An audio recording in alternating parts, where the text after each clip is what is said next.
nababwiye yuko Imana itazakubaza ngo pastor ujyaza n'abagabo, ntabwo izakubaza ngo padiri yakubwiye, ntabwo izakubaza ngo musenyeri yakubwiye, ntabwo izakubaza ngo shehe yakubwiye, izakubaza ngo kuba uzi gusoma icyo wasomye. Nashyizwe ku itariki ya kabiri z'ukwezi kwa karindwi, ariko ndarifuza ko umunsi ugera kuko hari umukecuru hariya ndakubona nkabona yanzaniye gato anyibutsa yayo inkomoko ikomeye cyane, ivuka ry'isi. Isi imaze kuvuka, Imana yashyizeho anniversaire yayo yo kuzajya bibuka ivuka ry'isi, kandi iyo ntabwo yageze yuko bazajya bayibuka iteka ryose rimwe mu mwaka, ahubwo kubera ko ari Imana kandi ikomeye, igomba kuzajya yibukwa buri cyumweru. Uwo munsi wa anniversaire wabaye ku itariki, wabaye ku itariki ya karindwi y'ukwezi kwa mbere mu mwaka wa mbere isi ivuka. Isabato rero ni umutima w'itegeko nshinga ry'Imana, ni umutima w'itegeko nshinga ry'Imana. Niryo tegeko ryonyine, reba hano, niryo tegeko ryonyine mu mategeko yose y'Imana rivuga ko Imana ari umuremyi. Ujye kujya mbere yakubwira Imana, irya kabiri yakubwira Imana, irya gatatu yakubwira Imana, ariko nta tegeko mu mategeko cumi yose rivuga ko Imana ari umuremyi, kereka ririya ry'isabato. Kandi ntabwo ari uko ari umuremyi gusa, ntabwo ari uko ari umuremyi gusa, niryo tegeko ryonyine ritegeka ko gukora no kuruhuka. Nta yandi mategeko yemerera umuntu gukora no kuruhuka, ariko Imana yashyizeho iryo tegeko icyumweru cyose ujye widagadura, ariko mu isabato uzaza duhure maze twidagadurira mu murima wa Edeni. Ibyo byose icyaha cyari kitaraba, nibyo byonyine kandi rivuga inkomoko y'isi n'inkomoko y'umuntu. Hari itegeko mu mategeko 10 rivuga yuko umuntu yakomotse mu maboko y'Imana, kereka iryo ngiryo ryonyine nicyo gituma ari itegeko rikomeye cyane umuntu agomba gusa. Nicyo gituma tuza kurebaho bavuga ngo isabato yabayeho kubw'abantu, ntabwo yabayeho kubw'inyamaswa, kuko abantu aribo bagomba gusabana n'Imana, kuko abantu aribo bagomba kumenya Imana yabo ko yabaremye kandi bagomba kujya basenga, nta nyamaswa isenga. Kuki Satani yanga isabato? Nuko isabato ivuga ko Satani ari ikiremwa, kandi Satani adashaka kwitwa ikiremwa, ashaka kwitwa Imana. Nicyo gituma yarabwiye Yesu ati nupfuka mukandamya, yashakaga kuba umuremyi ngo amurame. Isabato rero Satani arayanga kuko imubwira ngo uri ikiremwa, nta burenganzira ufite bwo gusengwa, nta burenganzira ufite bwo kugira ngo abantu bakuramye. Isabato yacitse ku icumi, yararokotse kandi ubifate ku buryo bwase. Buriya igihe cyose, reba hano, igihe cyose uzajya ubona wishe isabato, uzajya wiruka mu mutwe wawe ngo nanjye nafatanyije na Constantine kugomera Uwiteka, nanjye nafatanyije na Constantine kugomera Uwiteka. Kandi ibi ujye kuri internet uzabisangamo, uzabisangamo ibya Constantine, uzabisangamo uko yabitangiye, uko n'ukuntu itorero ryaje kubyakira kandi biturutse kwa Constantine. Itorero rikabishyira mu bikorwa, ariko ntibishyire mu bikorwa iby'Imana ishaka.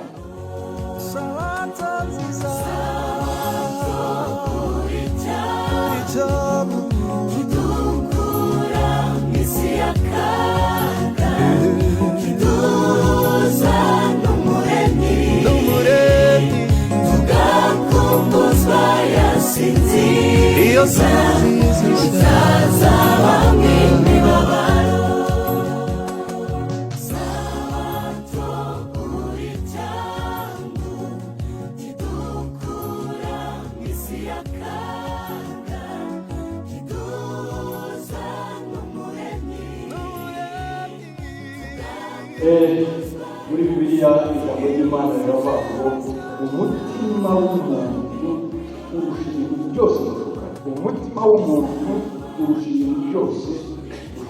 Kandi nanone umunyabwenge Salomo yaranditse aravuga ngo kuva mu byaha ni ukuba mu iteka, kuba yemerewe mu iteka, naho kuva mu byaha. Reka rero tujye nababwiye yuko Imana itazakubaza ngo pastor ujyaza n'abagabo, ntabwo izakubaza ngo padiri yakubwiye, ntabwo izakubaza ngo musenyeri yakubwiye, ntabwo izakubaza ngo shehe yakubwiye, izakubaza ngo kuba uzi gusoma icyo wasomye. Icyo gihe kandi ndakubwiza ukuri yuko abantu bize bazakimurwa pe mu rubanza iteka ryose iyo babona umuntu yaragize ari kumwe n'abandi bantu bagakora ikosa ariko muri bo ari wowe iteka iyo bagiye kumwana barihanikira kuko aba yabikoze yabiyambye ngiye kukwereka ikintu ubundi baravuga ngo icyo ubonye n'amaso ugifata inshuro 35 icyo wumvishije amatwi ugifata inshuro 25 ariko icyo wumvise kandi ukakireba ngo ugifata gusa 65 izindi birukumenya ariko icyo wumvise kandi ukakibona ntabwo kikuvamo gipfa kuvamo Mungu rero tugiye kureba ikintu abantu bose bazi cyitwa souvenir cyangwa se anniversaire ndashaka kubaza muri mwese ninde muntu wari wagerageza gukora akantu k'inubwo kabaye kajeze yibuka umunsi w'ivuka rye wigeze akora uwigeze akora anniversaire y'ubukwe mu bashyingiwe ndababona nashyingiwe ku itariki ya kabiri z'ukwezi kwa karindwi ariko njya nifuza ko uwo munsi ugera kuko hari umukecuru hariya ndakubona nkabona yanzaniye gato anyibutsa yayo ntamwishyura impamvu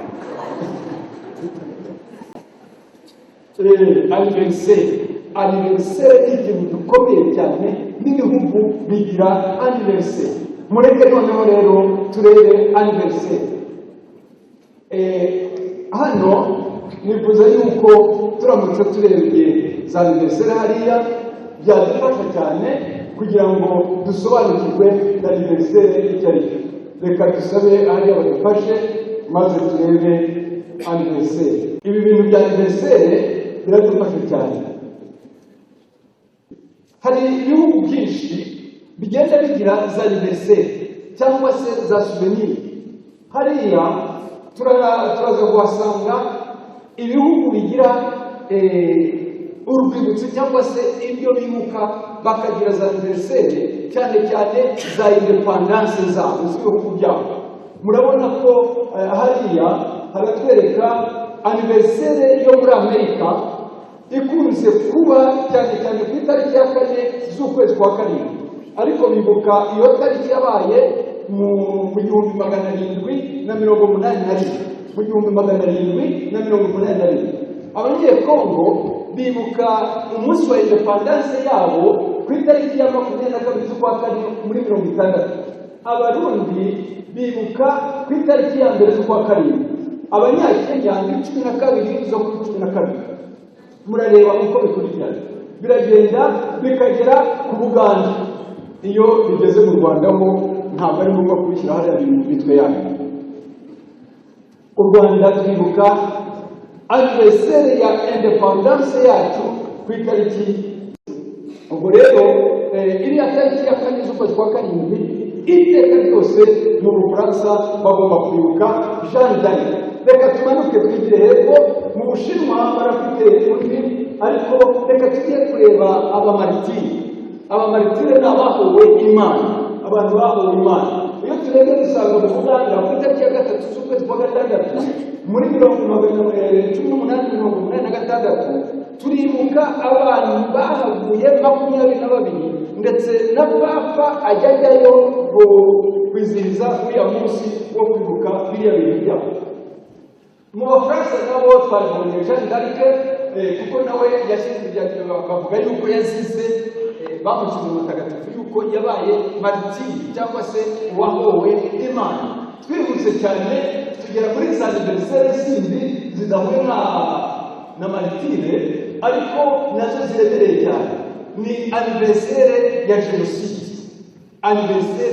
jenoside turabizi neza yuko jenoside yakorewe abatutsi mu Rwanda iribukwa muri kiriya cyumweru cyo mu kwezi kwa 4 iteka ryose kandi harimo imbaraga ndetse n'ikimenyimenyi hafi mu gihugu cyose hari ibigo cyangwa se hari amazu yagenewe urwibutso aho imibiri y'abana b'Imana basinziriye aho bari. Jenoside yindi yakorewe Abisirayeli Abayahudi nayo irazwi kandi ihora yibukwa iteka ryose kandi bafite n'amatariki yabo. Twibuka Jenoside yakorewe yari igiye gukorerwa Abayisirayeli maze Moridekayi kubwo gufashwa n'Imana we na Esiteri barayihagarika bafashwe n'Imana. Moridekayi yashyizeho itariki itazibagirana yo guhora bibuka yuko Imana yabakijije Jenoside. Reka tumanuke gatoya turebe. Noneho rero hari indi minsi ikomeye tubasha kwibuka, indi minsi ikomeye tubasha kwibuka ariko yo iboneka muri Bibiliya. Iboneka muri Bibiliya. Iyo minsi iboneka muri Bibiliya ni iyihe? Ni independence y'igihugu cya Isirayeli, ariyo bita Passover cyangwa se Pake. Mwibuka ukuntu Imana yabahaye ubwigenge bakava mu gihugu cya Egiputa bakagenda bagasubira iriya. Icyo ngicyo ni umunsi wa independence yabo. Ubundi twihuse muri Bibiliya ejo twarabibonye igihe Herode yari afite anniversaire ariko yishe Yohana Batista amuciye umutwe. Murabyibuka ko kagakobwa kataye umutwe na nyina gata umutwe ari bitewe nuko Jean Batista yapfuye, ariko igihe yapfaga byari byatewe no kwibuka umunsi w'ivuka wa Herode nuko tuwusanga hari indi minsi rero tubasha kwibuka siyo muri Bibiliya yo, ariko nawe ugira umunsi wawe wo kuvuka, nanjye ngira uwanjye wo kuvuka. Umuntu wese agenda agira anniversaire ye yo kuvuka. Noneho reka turebe iyi anniversaire icyo tubasha kuyigiraho kibasha kudufasha ni iki. Inkomoko ya anniversaire, inkomoko ya souvenir y'ikintu ni iyi. Hariya tuhasanga inkomoko ikomeye cyane, ivuka ry'isi. Ivuka ry'isi, isi imaze kuvuka, Imana yashyizeho anniversaire yayo yo kuzajya bibuka ivuka ry'isi. Kandi yo ntabwo yageze yuko bazajya bayibuka iteka ryose rimwe mu mwaka, ahubwo kubera ko ari Imana kandi ikomeye igomba kuzajya yibukwa buri cyumweru. Uwo munsi wa anniversaire wabaye ku irihe tariki? Wabaye ku itariki ya 7 y'ukwezi kwa mbere mu mwaka wa mbere isi kivuka. Baba we, maze Imana ya anniversaire nkuko hano tuwita Jenoside, nkuko ahandi bawita umunsi wa Jeanne d'Arc, Imana iwuhizina iwita Isabato. Ngiyo souvenir, ngiyo anniversaire y'Imana. None se byagenze bite? Imana yafashe umushinga ukomeye cyane uruta iyindi mu murimo wa Edeni. Mundebe hano. Imana irarema, byabanze kuza mu mutwe, irema isi, itangira umucyo, itangira inyamaswa, itangira ibintu byose. Maze Imana irangije kurema byose, ku munsi wa gatandatu ariwo Friday, ariwo Vendredi, maze Imana irema umuntu. Imaze kurema umuntu iranamushinja, imuremera umugore. Ariko ikintu gitangaje, ikintu gikomeye, ntabwo Imana yigeze yemerera Adamu kujya yibuka umunsi yavukiyeho. Ntabwo Imana yabimuhaye uburenganzira. Ntabwo Imana yigeze imuha uburenganzira bwo kwibuka umunsi yashyingiriweho. Nubwo twabonye ko Herode yibutse umunsi yavukiyeho, abandi bibuka mariage, nabibabwiye ko njya gatuburi ya 2 y'ukwezi kwa 7, abantu bibuka iminsi yabo. Imana niyemereye Adamu yuko yibuka umunsi w'ivuka. Ntabwo yamwemereye ko yibuka umunsi yashyingiriweho. Imana yaramuremye iramushingira, irangije, maze ku munsi wakurikiyeho, umunsi wa 7, amasi yose yaremwe, yose yaremwe, yaje gutaha umushinga w'Imana. Yaje gutaha umushinga w'Imana. Noneho igihe umushinga wari uhari, mbega indirimbo zahabaye, mbega abamarayika ngo bararirimba, mbega ukuntu inyamaswa ntabwo zatinyaga abantu, zari ziri hariya zireba, izindi zabira, izindi zikina, izindi zikinagura. Wari umunsi utangaje, maze havurwa amagambo za disikuru yo gushimisha Imana, yo guhimbaza Imana. Nuko isaha igeze maze Imana irahaguruka. Ifata ijambo avuga iti uyu ni umushinga. Mu yandi magambo ni nkawe yaciye akagozi. Uyu ni umushinga nari marahigiye. Umushinga wanjye uruzuye. Umuntu aravutse. None Adamu, kubera ko umwana wanjye nkunda, iyi si yose ndayikweguriye. Haleluya! Ubaye umutware w'iyi si. Ubwo ni umurimo wa Edeni. Ubwo ubaye umutware w'iyi si, utegeke n'ibirimo byose. Kandi ikindi, wabonye ukuntu twiriwe twidagadura, indirimbo nziza, ibiganiro byiza. Ndashaka yuko buri cyumweru uzajya tugasabana, tukajya mu ndirimbo igihe cyose. Mbega iri Adamu yamaze muri Edeni anezerewe, ngo abamarayika bajyaga baza muri Edeni Adamu atarakora icyaha, maze bakamufasha kwizihiza isabato. Igihe Adamu yari amaze gukora icyaha, yarimuwe ava mu murima wa Edeni, ariko Adamu ntabwo yigeze yibagirwa umunsi wa karindwi wo kujya ahimbaza Imana. Uwo munsi yajyaga ahimbaza Imana. Uyu mushinga rero wo kurema isi waje mu ntekerezo z'Imana. None Imana imushyira mu bikorwa ku munsi wa karindwi, abariho bataha umushinga. Ariko yari yaremye iminsi 6 yose. Ntabwo umuntu yibagirwa umunsi w'ivuka rye yibaburiye, kandi ntabwo azibuka. Adamu nawe ntazibuka uwo munsi, nubwo yawibukaga ntazibuka n'ubukwe bwe. Ahubwo Imana yamutegetse ngo kuva uyu munsi uzajya duhure. Nguko uko anniversaire yabaye. N'urwibutso rero, n'urwibutso rw'iki? Isabato n'urwibutso ko umuntu agomba kumvira umuremyi we. N'urwibutso rumwibutsa yuko agomba kujya yibuka umuremyi we. N'urwibutso rumugaragariza ko akwiye kumenya no kwemera ko umuremyi we ari umutegetsi. Kwibuka ko Imana yamuremye, kwibuka ko Imana ari umutegetsi, ntimugire ngo Imana yakwiye kubishyiraho gusa. Noneho akamenya ko umuremyi agena n'igihe cyo kubaho. Imana itegeka igihe. Burya icyatumye Imana ishyiraho ririya tunda akaba ari Adamu yazize, iyo aza kwica n'isabato no byari kumubera ikibazo. Kugitunda Imana yaje kumubwira ngo ntuzagera kuri iki giti ntukirye, uzajya wibuka ko ari igihe kugaburira, kandi uzajya wibuka yuko utegeka ayandi yose uyarye, ariko nugera aha uzagera. Mu gihe Imana yamubwiye iti uzajya wibuka yuko ari igihe uturamuka igihe. Ngicyo rero ikintu gikomeye cyatumye Imana ishyiraho igihe. Isabato rero ni umutima w'itegeko nshinga ry'Imana. Ni umutima w'itegeko nshinga ry'Imana. Niryo tegeko ryonyine, reba hano, niryo tegeko ryonyine mu mategeko yose y'Imana rivuga ko Imana ari umuremyi. Ujye ku rya mbere yakubwira Imana, irya kabiri yakubwira Imana, irya gatatu yakubwira Imana. Ariko nta tegeko mu mategeko 10 yose rivuga ko Imana ari umuremyi, kereka ririya ry'isabato.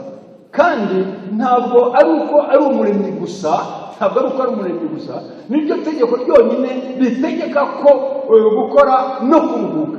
Nta yandi mategeko yemerera umuntu gukora no kuruhuka. Ariko Imana yashyizeho iryo tegeko, iravuga icyumweru cyose ujye widagadura, ariko mu isabato uzajya duhure maze twidagadure hamwe. Mu murimo wa Edeni ibyo byose icyaha cyari kitaraba, maze imirimo akayikora.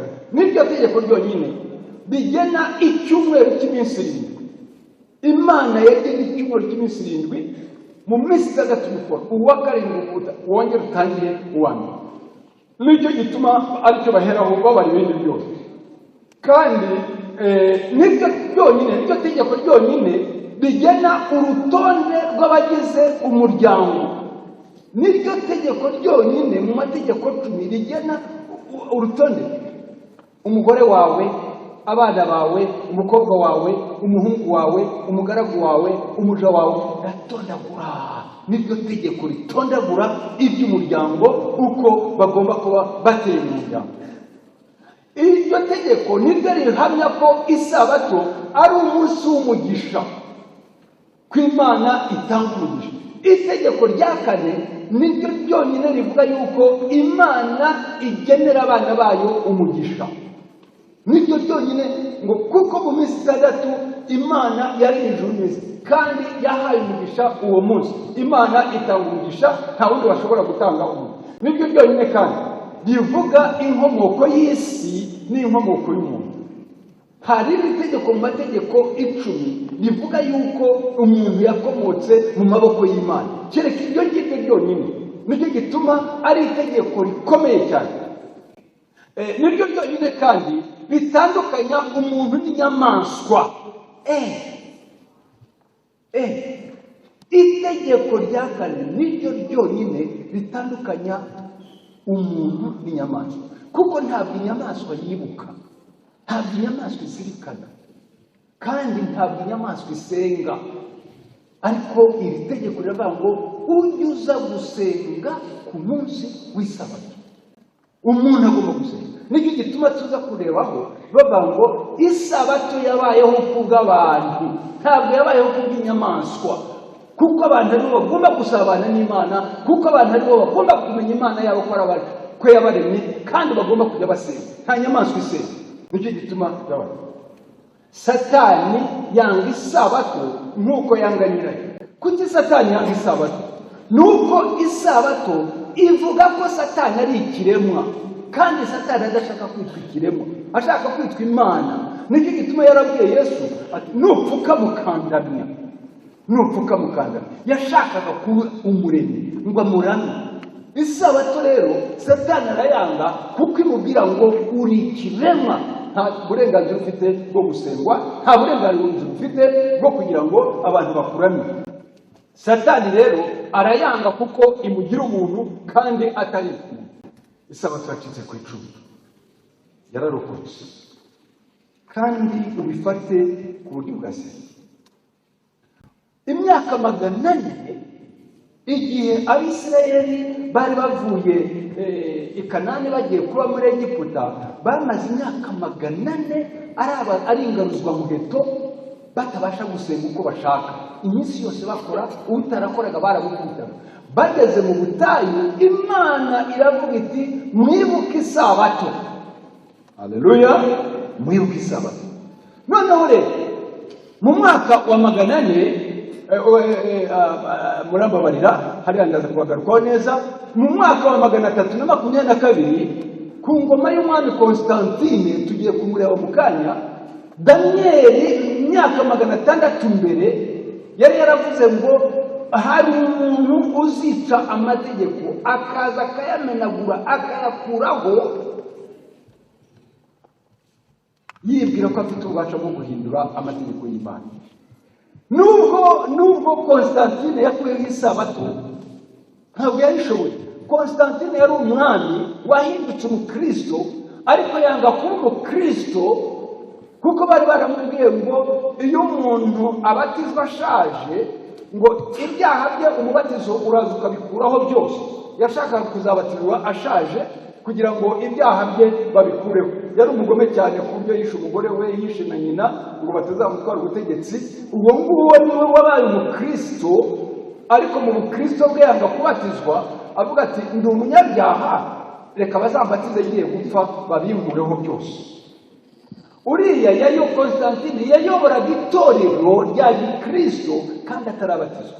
Nicyo gituma amarorerwa menshi dusanga mu itorero rya Gikristo tuyakomora kuri Constantine. Ejo tuzongera tumurebaho gatoya tuvugire. Noneho muri uriya mwaka habayeho ikintu gikomeye cyane, kuko nyuma yaho batangiye no kwica abantu bavuga ngo nibajye baruhuka ku munsi. Igihe Constantine yabitangiraga, ntabwo itorero rya Gikristo ryari ryakemera yuko isabato ivaho. Niwe rero wayikuyeho, ndibwa ku itariki 22 z'ukwezi kwa 10 muri 320, kandi yemera ko n'abantu bakomeza kuraguza no guterekera. Ayo mategeko arahari yose, simfite umwanya wo kubabwira, ariko niko byagenze. Muri 600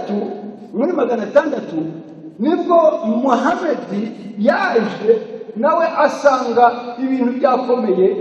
Ejo nzamubabwiraho. Noneho nawe ahindura undi munsi. Muhammad yanze gufata umunsi w'abakristo w'icyumweru kubera yuko yari ahanganye n'abakristo. Yanze gufata isabato kuko yavuga ngo isabato ngo ni y'abayahudi kandi abayahudi n'abana b'umukeba, kuko murabizi ko nyina Muhammad akomoka kuri Hagari, noneho Ismail agakomoka kuri Sara. Bangaga rero yuko abo bake babahuza umunsi wo gusenga. Nicyo cyatumye we yabishyireho Friday. Mu yandi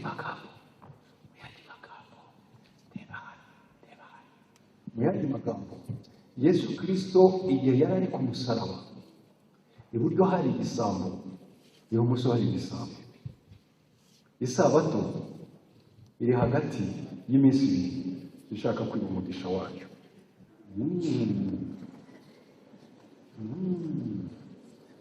Isabato ni yera, ariko hano hari umunsi ngo bishyiriyeho, hano hari umunsi bishyiriyeho, ntabwo washyizweho n'Imana, ahubwo hagati niho hari umunsi w'imigisha, umunsi w'Imana. Tumanuke gatoya. Noneho rero mu mwaka wa 800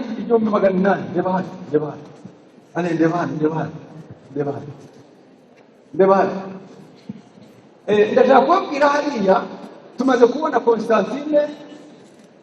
Nihangane gatoya, mfite iminota mikeya. Tumaze kubona Constantine, tumaze kubona Muhammad.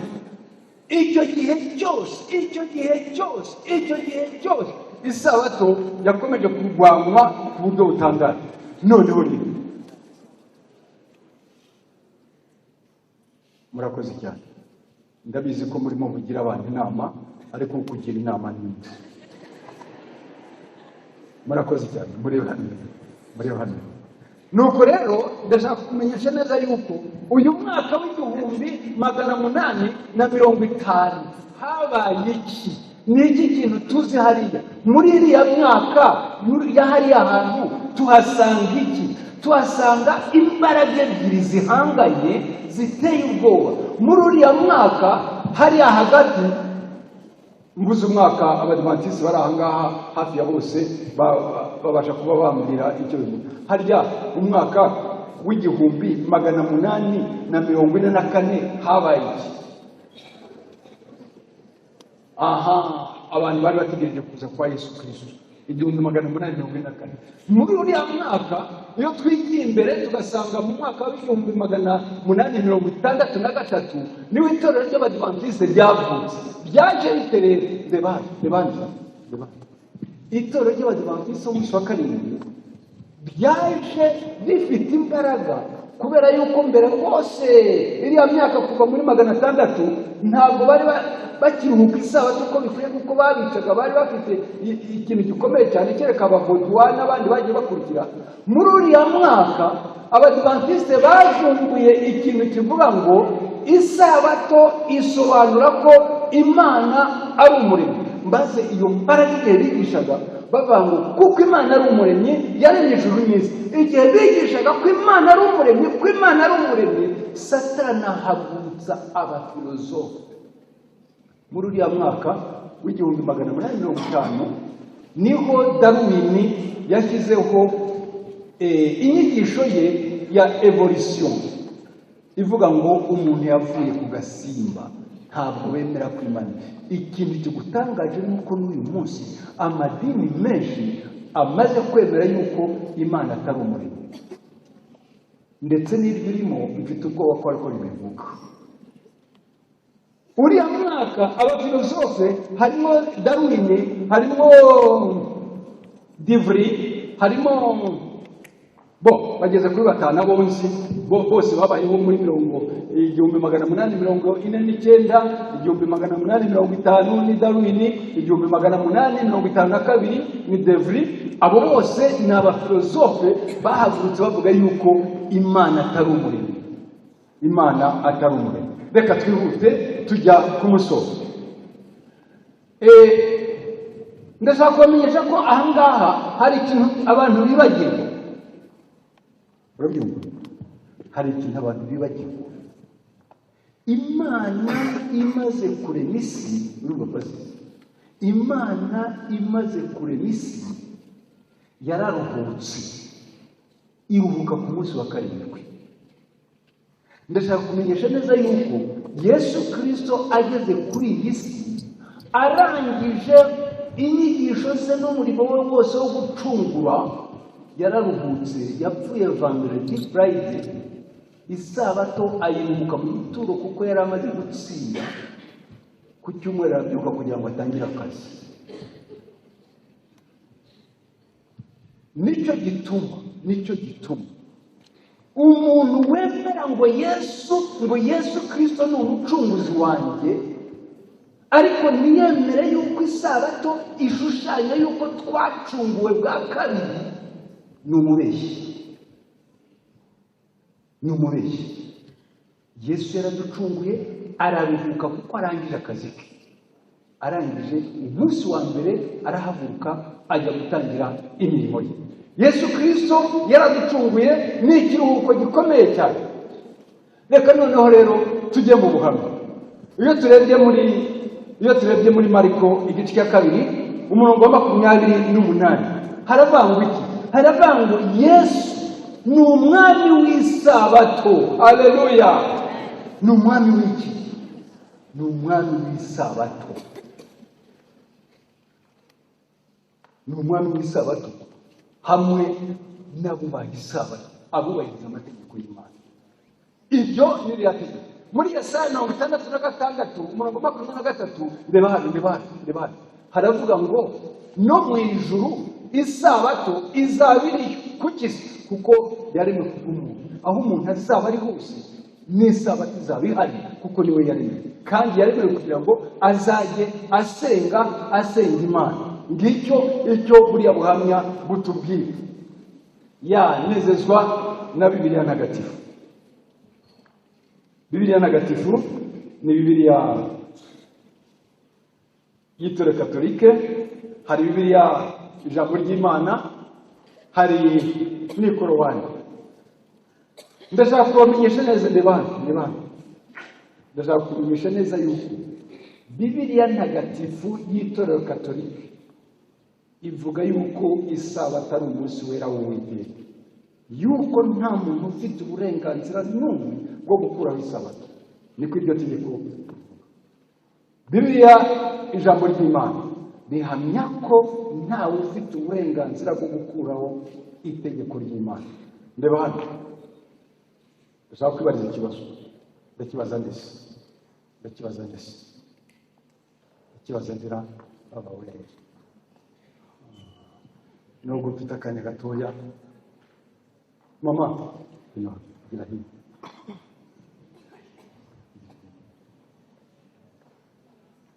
Tumaze kubona ko isabato ari urwibutso, sibyo? Ndakwinginze mbwira, umuntu ashatse, wumva ikibazo neza, umuntu ashatse kujya gukuraho ruriya rwibutso rwa Jenoside, urumva abanyarwanda babyakira ku buryo nta kibazo byatera? Urakoze cyane. Noneho buzima, none se wemera ko n'Imana nayo bidashoboka? Urakoze Imana. Niba mutumvise muramaze. Ntawe ushobora gukuraho urwibutso rwa Jenoside uko yiboneye. Ndabeshya pastor?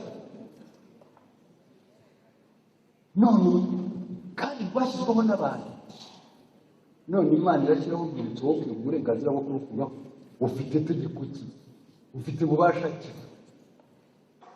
Imana yaravuze ngo isabato izabaho iteka ryose, mbere y'icyaha, igihe cy'icyaha na nyuma y'icyaha. Isabato izakomeza kubaho. Noneho rero nezezwa cyane no mu ikorowani. Oh la la, ikorowani ivuga neza cyane. Iravuga ngo Imana ngo yaravuze ngo umuntu utaruhuka isabato, ngo umuntu utaruhuka isabato ni ikivume. Niko Korowani ivuga. Ushaka kuyisoma nyisoma hafi buri munsi. Ngiye ushaka zine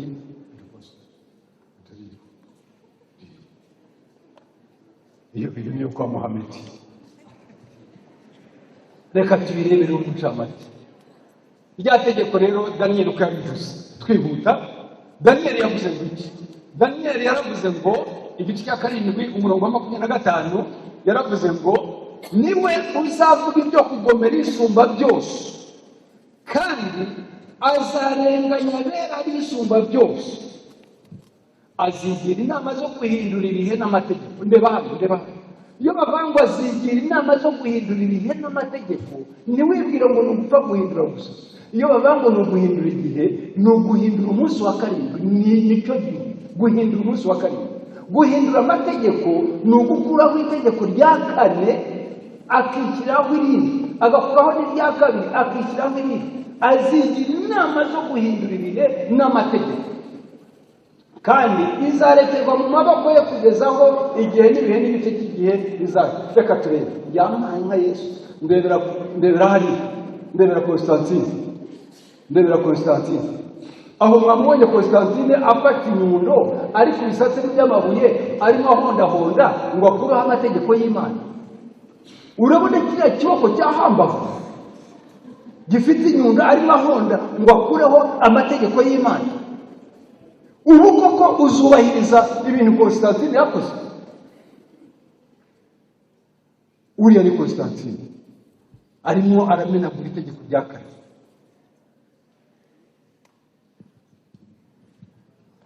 Reka twigire imbere gato.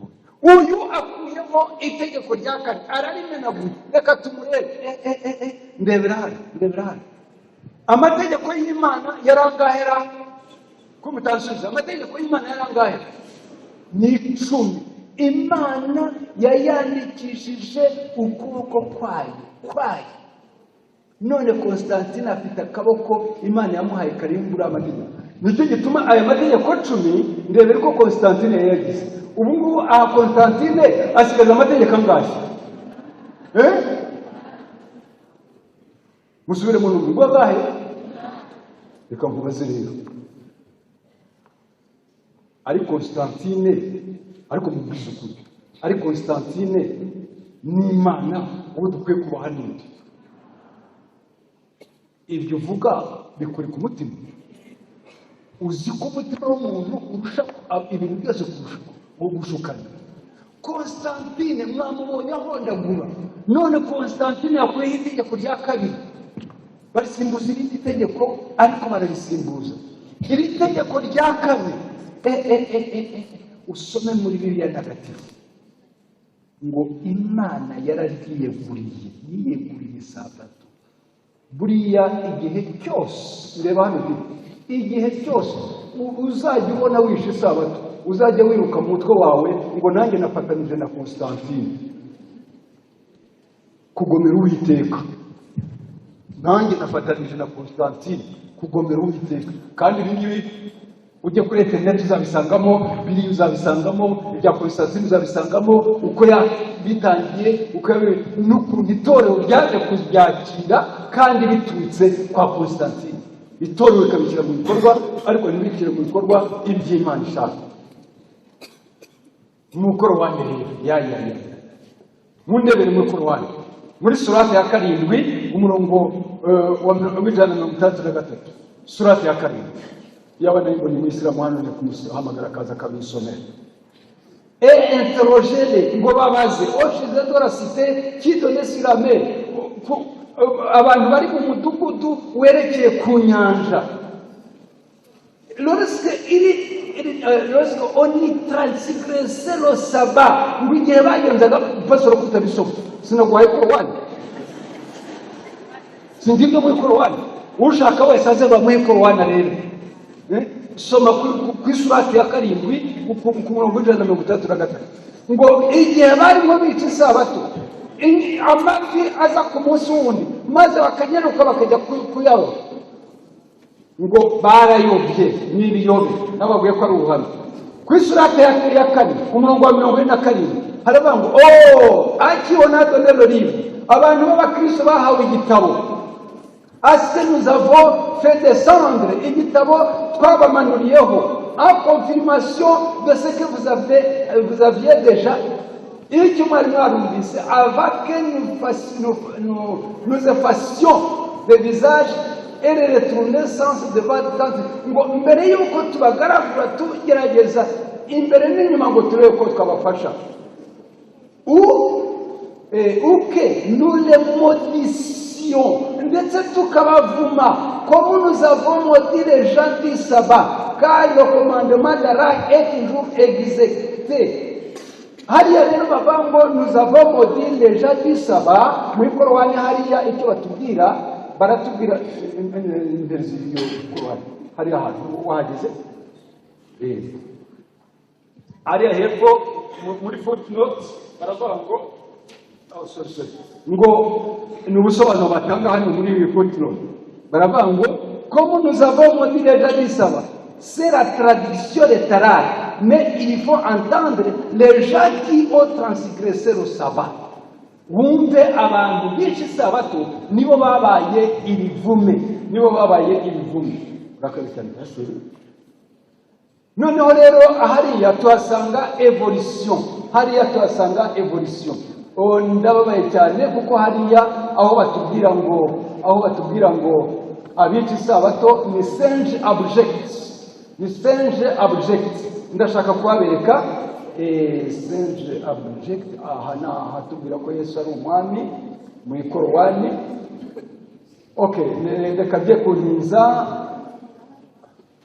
kuko ndabona mfite umwanya mutoya, reka twigire kuri evolution noneho rero muri evolution aho Darwin yabivuze yuko umuntu atigeze aremwa.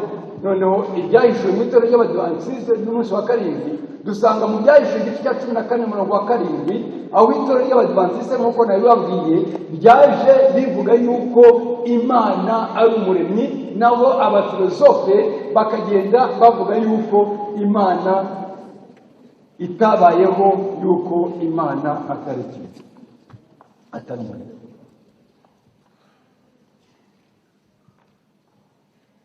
Ubu rero gisaka igihe cyose uzajya bizagutera ikibazo kwibaza aho ugiye kuruhukira.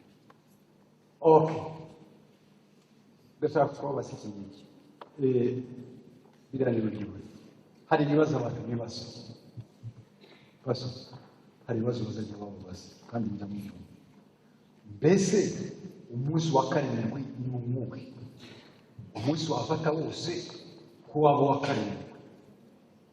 Igisubizo kiroroshye cyane. Umunsi wafata wose waba ari uwa karindwi, ariko ntabwo umunsi wose waba ufite imigisha y'uwa karindwi, kuko ari Imana yashyize.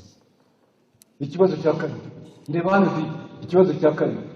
None se ni ukuvuga ko Abadiventiste b'umunsi wa karindwi baruhuka isabato gusa, baruhuka isabato hamwe n'Abayahudi baruhuka isabato, ari bo bonyine bazajya mu ijuru? Igisubizo kiroroshye cyane. Ntabwo nshinzwe kuzamenya abajya mu ijuru cyangwa batazajyayo. Icyo nshinzwe ni ukubaha amategeko y'Imana basi.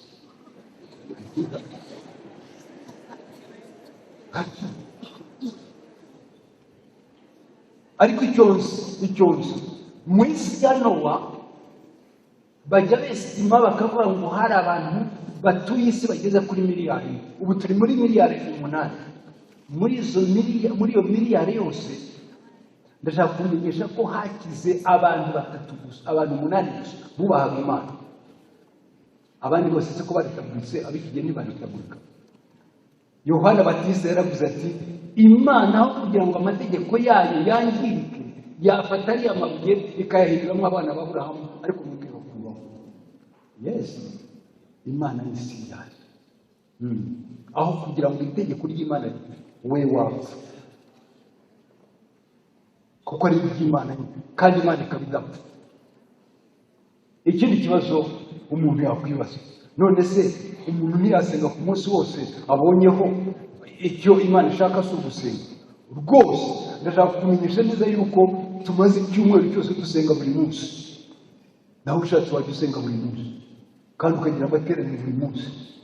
Icyo utagomba gukora ni ukwica aniveriseri y'Imana, ni ugukuraho aniveriseri y'Imana. Ntuzabishobora, uzabivuge n'akanwa, uzabishyire mu bikorwa, ntabwo bizabuza ko aniveriseri ba aniveriseri y'Imana. Kandi no mu ijuru iyi aniveriseri izahoraho kugira ngo umuntu yibuke yuko ari ikiremwa Imana ari umuntu. Nicyo isabato iherereye, nicyo gituma Satani yanga, nicyo gituma abadasobanukiwe bahomboka inyuma ya Satani batabizi. Nejejwe nuko uyu munsi ubyumvise, kandi ndasaba ngo umwuka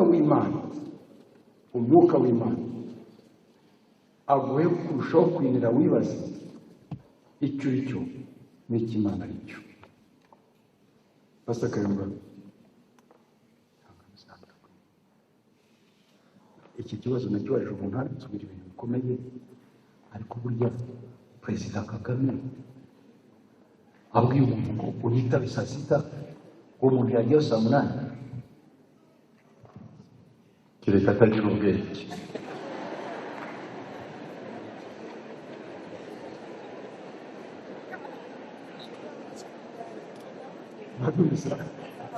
Mwabibisira agishuje neza, umuntu uhangana n'Imana ntagira ubwenge. Uhangana n'umuntu aba atagira ubwenge, none uhangana n'Imana bimeze bite? Ni ukuri nkubwiye ko itegeko ry'Imana ritazahinduka, kuko na Yesu yavuze ngo n'ibyanjye sinaje gukuraho amategeko, naje kuyubahiriza yose. Nicyo gituma yayubahiriza uko akwiye. Ndagusabira ngo Imana iguhe umutima wo kubaha amategeko y'Imana. Ndagusabira ngo Imana iguhe imbaraga n'ubushobozi bwo kwakira ubutumwa Imana yagutumyeho. Ibi byo mbasabira abana b'Imana, kandi nanjye mbisabira mu izina ry'Imana, mu izina rya Yesu.